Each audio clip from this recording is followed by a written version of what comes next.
না, আমরা as a party আজকে থেকে প্রায় এক সপ্তাহ আগে উপনির্বাচনের দিনক্ষণ যখন ঘোষণা হয় বলেছি যে রাজ্যের মানুষের ভাবাবেগ গত বিধানসভা নির্বাচনে যেভাবে প্রতিফলন হওয়ার কথা ছিল এটা হয়। নাম্বার 1।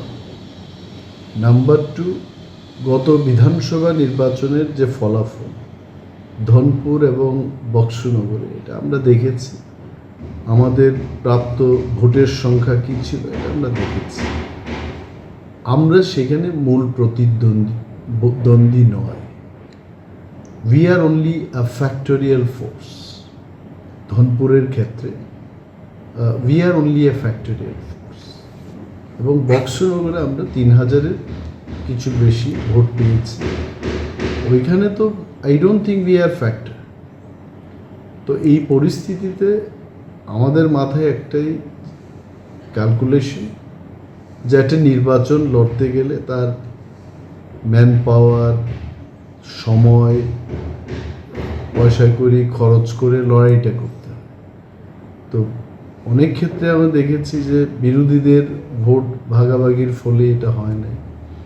আমাদের পার্টির একটা যখন চর্চা হয়, মানুষ বলে যে ওরা লাল মাথা, কেউ বলে ওরা বিজেপির দালাল। আসলে আমরা বিজেপির দালালও না, আমরা লাল মাথাও না। আমাদের একটা নিজস্ব সিদ্ধান্ত আমরা নিয়েছি যে আমরা প্রার্থী দেব না। এর আমাদের যে ফ্যাক্টরিয়াল ভোট, এটা কাকে সমর্থন করা যায় এই নিয়েও আমাদের আলোচনা চলছে। কারণ এখন উদাহরণ দিয়ে যদি বলি, আমরা নিরামিষ,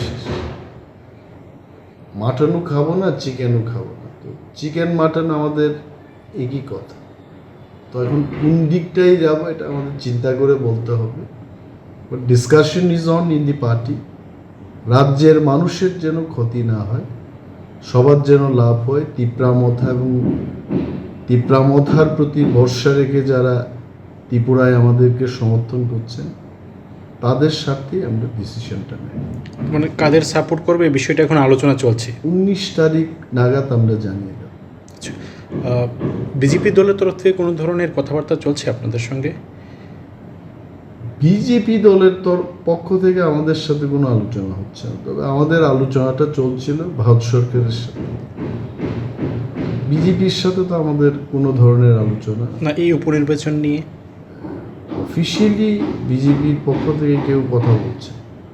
এখন মানে কেন্দ্রীয় পর্যায়ে যারা রয়েছেন ওনারা ফোন টুনে কথা বলেছেন, ফোনে যা আলোচনা হয় ফোনে আলোচনা করেছে। আমরা একটা কথাই বলেছি যে আমাদের তো দাবি দাওয়া নিয়ে আমাদের আন্দোলন, তো দাবি দাওয়া পূরণ হলে আমাদের কি সমস্যা আছে? আপনার একটা মানে আপনার দলের যে একটা ইচ্ছা রয়েছে 1:1 যেতে ভোটটা হয়। 1:1 হোক, আমাদের ইচ্ছা না তো, সমস্ত রাজ্যের মানুষেরাই চায়, এটা বিজেপিও চায়। Even BJP wants 1:1। নাহলে তো বিজেপি বলতে পারতো যে ত্রিপুরা রাজ্যের সমস্ত দল আপনারা ধনপুর এবং বক্সনগরে গিয়ে প্রার্থী দিন। আমি বিজেপির কোনো নেতা নেতৃত্ব থেকে এই ধরনের প্রেস মিট বা প্রেসে এসে কাউকে বলতে শুনিনি। তো বিজেপি অলসো ওয়ান্স 1:1। আমরাও 1:1 চাই, কংগ্রেসও চাই, সিপিএমও চাই 1:1 হোক। এই বিধানসভা নির্বাচনে তিপ্রামথা যে একটা ফ্যাক্টর ছিল, এই বাই ইলেকশনে কি সেই ফ্যাক্টরই থাকবে তিপ্রামথা? হয়তো বা আরও বেশি শক্তপোক্ত ফ্যাক্টর হবে। তাহলে কি রাজ্যবাসী আর কয়েকটা দিন অপেক্ষা করতে হবে? অবশ্যই।